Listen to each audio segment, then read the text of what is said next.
નમસ્કાર, હું Hina ABC news ગુજરાતમાં આપનું સ્વાગત કરું છું। સમાચાર જોઈએ મહત્વના વિસ્તારથી। કુંભારવાડા વિસ્તારમાં આવેલા અમર સોસાયટીમાં ગત રાત્રે વોર્ડના 2 જિલ્લામાં 4 સફાઈ કર્મીઓને રાખી સફાઈ કરાઈ હતી। શહેરના ઘોઘા ગેટ વિસ્તાર અને મુખ્ય બજાર સહિતના વિસ્તારમાં નાઇટ સફાઈ કરવામાં આવી રહી છે। ત્યારે હવે અન્ય મહાનગરોની જેમ ભાવનગરમાં પણ નાઇટ સફાઈનું આયોજન કરવા માટે ટ્રાયલ બેઝથી સફાઈ શરૂ કરાઈ હતી।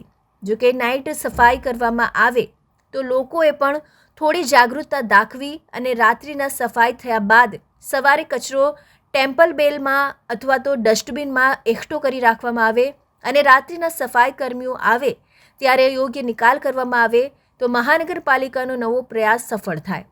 હાલ તો આ ટ્રાયલના ભાગરૂપે કુંભારવાડાથી પ્રારંભ કરાયો હતો અને દરરોજ એક પછી એક વોર્ડમાં રાત્રિ સફાઈ કરવામાં આવશે।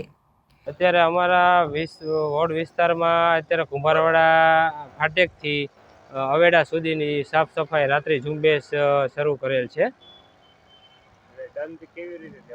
દંડ એટલે જાહેરમાં જે કોઈ વ્યક્તિ કચરો નાખતા હોય, ન્યુસન્સ કરતા હોય અને પ્રતિબંધિત પ્લાસ્ટિકનો જે કોઈ પણ ઉપયોગ કરતા હોય એનો જે દંડ થતો હોય એ અમે લેતા હોઈએ છીએ।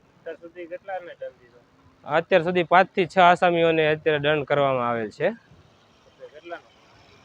એટલે જે એની પેનલ્ટી કોર્પોરેશને જે નક્કી કરેલી હોય એ અમે લેતા હોઈએ છીએ। કેમેરામેન રસુલ સૈયદ સાથે reporter Firoz Malek, ABC news Gujarat, Bhavnagar.